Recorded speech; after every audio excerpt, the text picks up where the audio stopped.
ربنا هب لنا من ازواجنا وذرياتنا قرة اعین واجعلنا للمتقین اماما۔ آپ حضرات نے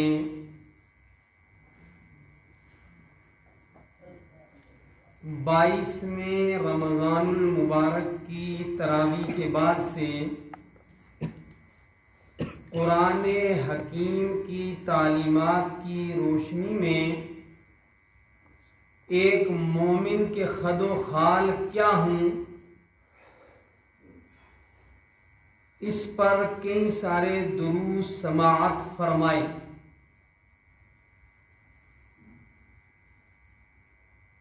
اور میں چاہوں گا بہتر تو یہ ہوتا کہ آپ ان اسباب کے متعلق مجلس کے اندر اپنے تاثرات بیان کر دیں، لیکن اگر یہ موقع نہیں یا آپ اس کی ہمت نہیں کر پاتے تو انفرادی طور پر ملاقات کر کے مجھے اپنے تاثرات بتائیں کہ ان اسباب کو سننے سے آپ کو کیا نفع ہوا، یا کیا احساس آپ کا بیدار ہوا، کیا جذبات بنے آپ کے کہ اس سلسلے کو آگے بڑھانا چاہیے، یہ کتنا مفید ہے۔ بہرحال آج کے درس کے لیے جس آیت مبارکہ کا انتخاب کیا گیا ہے یہ سورہ الفرقان کی آیت نمبر 74 ہے۔ اس سے پہلے بہت سارے مومن کے اوصاف آپ نے پڑھے کہ مومن کو یہ کرنا چاہیے، یہ کرنا چاہیے، یہ کرنا چاہیے، یہ اور یہ نہیں کرنا چاہیے۔ کچھ کام کرنے سے مومن کے ایمان پر بہار آتی ہے، اللہ تعالیٰ کا قرب حاصل ہوتا ہے، اور کچھ کاموں سے رکنے کی وجہ سے بندے کو اللہ تعالیٰ کا قرب حاصل ہوتا ہے۔ سلسلہ وار کئی ساری خصوصیات آپ نے پڑھی ہیں۔ جب بندہ قرآن حکیم کی تعلیمات مقدسہ کے مطابق اپنے آپ کو مزین کرتا ہے، سنوارتا ہے، سدھارتا ہے، تو مومن کے اوصاف میں سے ایک وصف یہ بھی ہے کہ جس مومنانہ کردار سے اس نے اپنے آپ کو سنوارا ہے اس کردار کو اگلی نسل کی طرف بھی منتقل کرنے کی کوشش کرے۔ یہ بھی ایک مومن کی پہچان ہے۔ یہ نہیں کہ خود تو نمازیں پڑھتا ہے، اولاد کے متعلق اسے کوئی احساس ہی نہیں۔ ادھر ہمارے راجوری کا ایک بندہ ہے، بس وہ مسجدوں میں رہتا ہے، اللہ والا بندہ ہے نیک۔ تو ایک مرتبہ وہ کہیں علاقے میں گیا تو اس مرکزی جامع مسجد کے پاس ایک مولوی صاحب بھی رہتے ہیں۔ مولوی صاحب کے بیٹے کو وہ جانتا تھا یا پھر نہیں جانتا تھا، وہ جانے۔ تو اس نے پوچھا کہ یہ کس کا بچہ ہے؟ تو انہوں نے کہا جی یہ مولوی صاحب نے کہا کہ میرا بچہ ہے۔ اور وہ بچے کا لباس کچھ اس طرح کا تھا، ہاں میں سمجھو اسے یہودی ہوں۔ آپ بات سمجھے کہ یہ نہیں خود عمل کرنا ہے، اپنی نسل کی میں ہمیں فکر ہونی چاہیے کہ وہ ایمان پر رہے گی کہ نہیں رہے گی، اور یہ فطرت کا بھی تقاضا ہے۔ ہماری بنا جو ہے ملت ابراہیم علیہ السلام پر ہے، ٹھیک ہے؟ نبی صلی اللہ علیہ وسلم کو اور ہمیں حکم دیا گیا وَاتَّبِعُوا مِلَّتَ ابراہیم حنیفا، کہ ابراہیم حنیف کی ملت کی اتباع کرو تم۔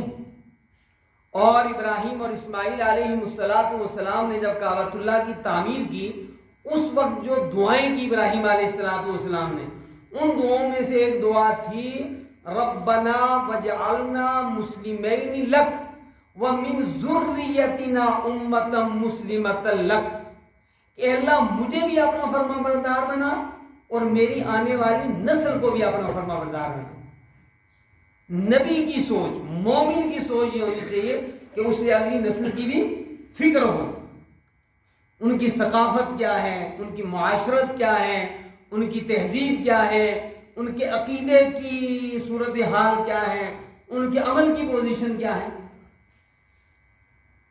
اسی طریقے سے یعقوب علیہ السلام کے متعلق بہت مشہور ہے کہ ام کنتم شہداء اذ حضر یعقوب الموت اذ قال لبنیہ ما تعبدون من بعدی، کہ یعقوب علیہ السلام نے اپنے چھوٹوں کو جمع کیا اور جمع کر کے کہا میں تو دنیا سے جا رہا ہوں، یہ بتاؤ میرے بعد تم عبادت کس کی کرو گے۔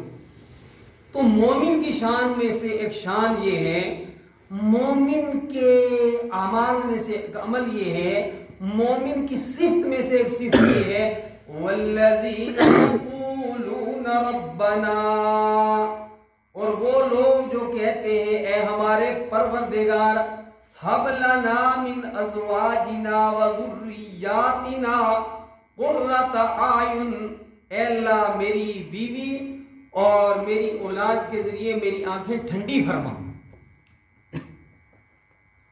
یہ دعا کا اہتمام ہو باقاعدہ، ٹھیک ہے، فکر ہو اپنی اولاد کی۔ بارہا یہ آپ نے سنا ہوگا کہ بر صغیر ہند و پاک میں جو بہت بڑے علمی خاندان گزرے ہیں ان میں سے شاہ ولی اللہ رحمۃ اللہ علیہ کا خاندان بہت ممتاز علمی روحانی دینی گھرانہ گزرا ہے، اور جتنے مسلمانوں کے مکاتب ہائے فکر ہیں، اہل حدیث ہیں، دیوبندی ہیں، بریلوی حضرات ہیں، ان سب کا سلسلہ علم شاہ ولی اللہ پر جا کر مل جاتا ہے، ان کو کلاس کر کے کوئی نہیں گزر سکتا۔ تو شاہ ولی اللہ رحمۃ اللہ علیہ کے 4 بیٹے تھے، شاہ عبد القادر، شاہ رفیع الدین، شاہ عبد العزیز اور شاہ عبد الغنی۔ شاہ عبد القادر اور شاہ رفیع الدین ان کے وہ 2 بیٹے ہیں جنہوں نے سب سے پہلے اردو کا ترجمہ قرآن لکھا، اور اب تک بھی بہت مستند ترجمہ انہیں کا ہے۔ ہمارے محققین میں سے کل پرسوں مجھے کوئی کہہ رہا تھا کہ ان کا ترجمہ لا کرنا، اور دیکھیے ایک سلسلہ شروع کیا ترجمہ کا، انہوں نے تفہیم قرآن کا، قرآن سمجھانے کا۔ اور دوسرے ان کے بیٹے شاہ عبد العزیز رحمۃ اللہ علیہ، انہوں نے ماشاءاللہ مستقل قرآن حکیم کی بڑی اہم اور عمدہ تفسیر لکھی ہے، اور علم کے کس کمال پر وہ تھے ماشاءاللہ۔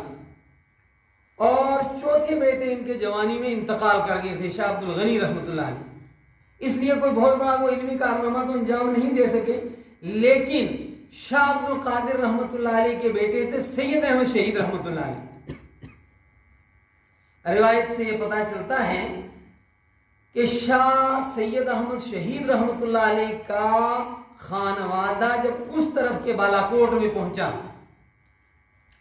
اور وہاں جن لوگوں نے اس قافلہ کا ساتھ دیا، اس قافلے کا ساتھ دینے والوں میں ہمارے حضرت مفتی عبد الغنی صاحب اظہری نور اللہ مرقدہ کے آباء و اجداد بھی تھے۔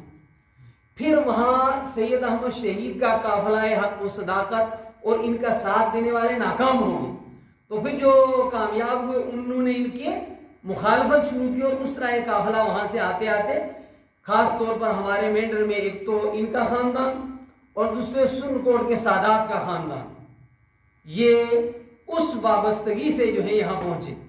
تو برات میں نے یہ سنایا کہ دیکھیے کیسا خانوادہ ہے کہ 4 بیٹے ہیں، اور 4 نے ایک سے ایک دنیا کے اندر جو ہے وہ نام پیدا کیا۔ تو اولاد کی فکر ہونی چاہیے، اس کے لیے دعائیں کرنی چاہیے، یہ بھی مومن کی ایک صفت ہے۔ یہ نہیں کہ ان کا کوئی پتہ نہیں، ننگے پھرتے ہیں، دڑنگے پھرتے ہیں، کیا کھاتے ہیں، کیا پیتے ہیں، کہاں جاتے ہیں، کہاں رہتے ہیں، خدا نہ کرے کہ اللہ امان والحفیظ، اللہ تعالیٰ حفاظت فرمائے، باپ تو نمازی ہے، غازی ہے، حاجی ہے، اور بیٹا شراب میں کباب میں جو ہے وہ پڑا ہوا ہے، اور سارے خاندان کی عزت بھی پامال، دولت بھی برباد، اور ایمان سے بھی۔ تو یہ مومنانہ کیا تربیت کرتا ہے قرآن حکیم، مومن کی شانوں میں سے ایک شان بتائی، مومن کی صفات میں سے ایک صفات یہ بتائی، والذین یقولون، وہ کہتے ہیں ربنا، ہمارے پروردگار، ھب لنا من ازواجنا وذریاتنا، ہماری بیویوں اور ہماری اولاد کے ذریعے قرۃ اعین، ہماری آنکھیں ٹھنڈی فرماؤ، دعاؤں کا اہتمام کرنا چاہیے، ٹھیک ہے کہ نہیں؟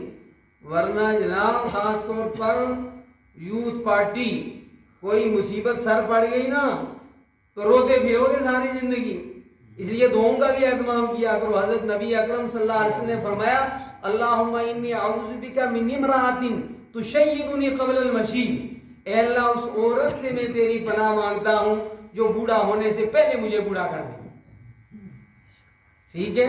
تو رمضان میں جو ہے اچھی بیوی کی دعائیں بھی کرو، اور پھر بیوی مل جائے تو اولاد کی، ٹھیک ہے؟ اور وہ اولاد جو آنکھوں کی ٹھنڈک بنے، جو آپ کے لیے باعث عزت بنے۔ لوگ مبارک دیں آپ کو، آپ کے بیٹے کے نمبرات بہت اچھے، ماشاءاللہ اس کا انداز گفتگو بہت اچھا ہے، وہ شریف بچہ ہے، آپ کی بیٹی جو ہے ماشاءاللہ شریف ہے، یہ دعائیں کرنی چاہیے اللہ تعالیٰ سے۔ اگلا جملہ اسی کے اندر وَجْعَلْنَا لِلْمُتَّقِينَ إِمَامًا، اور اے اللہ مجھے پرہیزگاروں کا پیشوا بنا۔ ہر آدمی جو ہے نا گھر کے اندر پیشوا ہوتا ہے اپنی اولاد کا، اپنے بھانجوں کا، اپنے بھتیجوں کا، اپنے خاندان کے چھوٹوں کا، ہر آدمی پیشوا ہوتا ہے، امام کا معنی پیشوا ہے۔ تو اے اللہ میرے چھوٹوں متقیوں کا مجھے پیشوا بنا، یعنی میری نسل کو متقی بنا تو میں ان کا پیشوا ہوں گا، ٹھیک ہے کہ نہیں؟ یہ فلاں جو ہے مولانا کا بیٹا ہے، اور اس کی نسبت سے، اس کے کردار کی نسبت سے، تاکہ آپ کی پیشوائی کی رونق بڑھے، تو فرمایا بعض علماء نے لکھا ہے کہ نفل نمازوں کے اندر آپ جب پڑھتے ہیں نا رب جعلنی مقیم الصلاۃ، یہ دعا پڑھتے ہیں، یا اللہم انی ظلمت نفسی پڑھتے ہیں، اور دونوں پڑھنی چاہیے، ٹھیک ہے؟ تھوڑی دعائیں بھی زیادہ سیکھو۔ تو نفل نمازوں کے اندر خاص طور پر تہجد کے اندر یہ دعا بھی یاد کر لینی چاہیے۔ اصل دعائیں نماز کے اندر ہیں، وہ بعد میں جو ہماری اردو میں لمبی تقریر ہوتی ہے نا وہ تو کچھ سمجھانے اور سکھانے کے لیے ہوتی ہے بہرحال، اور قرآن سے ناوابستگی کی وجہ سے اصل دعائیں تو نماز کے اندر ہی، ٹھیک ہے؟ تو جس طریقے سے جی، تو اپنا ربی جعلنی جہاں آپ پڑھتے ہیں، اللہم انی ظلمت نفسی پڑھتے ہیں، وہاں نفل نمازوں کے اندر اس دعا کا بھی اہتمام کریں، خاص طور پر تہجد میں۔ کہاں سے؟ ربنا هب لنا من ازواجنا وذرياتنا قرة اعین واجعلنا للمتقین اماما۔ اسی طرح اسکول کے اساتذہ، مدرسوں کے محتممین، جماعت کے عمرا، یہ ان کا گویا نیچے سارے ان کے ماتحت ہیں، وہ بھی ان کے تصور کے ساتھ یہ دعا کریں کہ اللہ مجھے متقین کا امام بناتے ہیں۔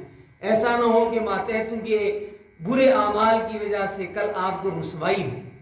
تو یہ بھی مومن کی صفات میں سے ایک صفت ہے، والذین یقولون، اور رحمان کے بندے وہ ہیں جو کہتے ہیں ربنا ھب لنا، اے ہمارے پروردگار عطا فرما ہم کو، من ازواجنا ہماری بیویوں کی طرف سے، وذریاتنا اور ہماری اولاد کی طرف سے، قرۃ اعین آنکھوں کی ٹھنڈک، اور اولاد میں اولاد کی اولاد بھی آتی ہے، وجعلنا للمتقین اماما، اور اللہ تو ہمیں متقیوں کا امام بنا۔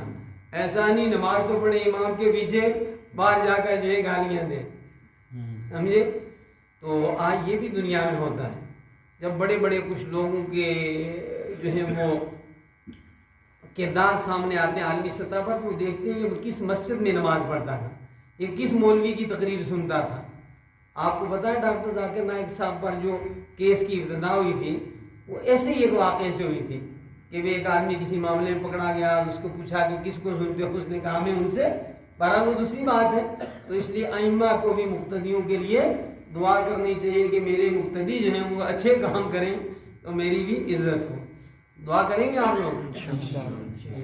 چلیے کل دیکھتے ہیں کیا